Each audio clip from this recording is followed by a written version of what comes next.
So one of the more misinformed, or really one of the more propaganda-driven arguments I see used to defend Russia's invasion of Ukraine is this idea that Ukraine originally had Russian-backed leadership and that made Russia happy, but the CIA overthrew Ukraine's leadership in a coup, leading to where we are now.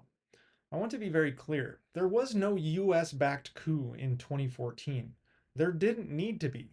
The Soviet-Russian model is universally hated, so things like the Orange Revolution and the Euromaidan Revolution were genuine grassroots movements of the Ukrainian people rejecting a Kremlin puppet in Viktor Yanukovych.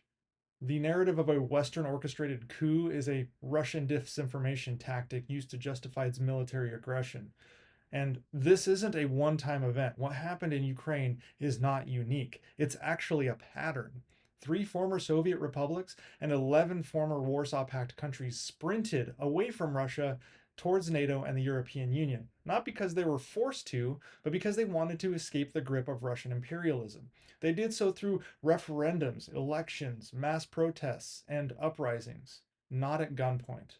So what happened in Ukraine during the Orange Revolution in 2003 and the Euromaidan in 2014 is a part of a historical pattern, not some one-off CIA coup. And if you want receipts, here's a list of historical revolts against Russian control.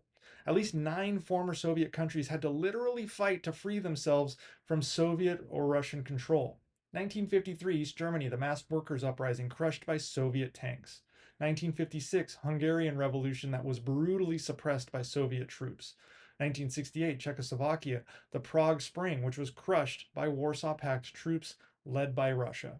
Poland in the 1980s, the Solidarity Movement, which finally overcame Soviet backed dictatorships. The Baltic states, Latvia, Lithuania, and Estonia. They had the peaceful singing revolution to win their independence from the Soviet Union. Georgia in 1991 and then in 2008 broke away from the USSR and then faced a Russian invasion in 2008. Moldova, 1991 to present. Russia backs Transnistrian separatists, keeping Moldova divided. Ukraine's revolutions in 2004 and 2013, the Orange Revolution and Euromaidan, both rejected Kremlin backed rule and then led to a Russian invasion and the bloodiest war in Europe since World War II. Belarus, 2020. When Lukashenko was about to be ousted because he lost an election, Russia bailed him out with troops.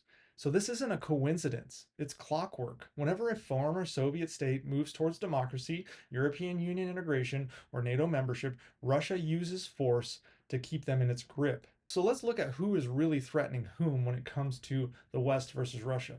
1991 to the present, Russian troops still illegally occupy parts of Moldova, supporting breakaway separatists in the region. 1992 to present in South Ossetia and Abkhazia in Georgia. Russian forces invaded in 2008 and still occupy 20% of the Georgian land. 1999 to 2009 Chechnya. Russia bombed its own citizens into submission, flattening Grozny. 2014 Crimea. Russia illegally annexed Crimea after the Euromaidan ousted its puppet Yanukovych. 2014 to present Donbass fighting. Russia instigated a war in eastern Ukraine backing separatists with weapons and troops. And then 2022 to present, a full-scale invasion of Ukraine. Russia launched a genocidal war against Ukraine, committing war crimes, killing civilians, and deporting children. And you wonder why countries want to leave the Russian orbit.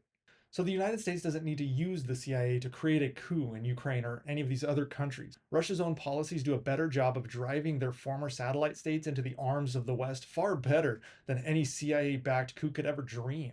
These countries that left Russia behind all hated the Soviet Union and their violent intimidation and coercion. I mean, the only thing keeping Belarus still in Russia's orbit is force. Why? Because their people hate the Soviet Union but have no alternative. They voted Lukashenko out and he executed an overthrow of the results, and Putin, with the Russian military, backed Lukashenko and crushed the resistance. All the United States and Europe have to do to create a coup is to merely show these countries the world that they could be a part of if they were open, free, and secure. And for those 14 former countries that were a part of the Soviet sphere of influence and are now a part of the Western sphere of influence, that is exactly what happened. And Ukraine is no different.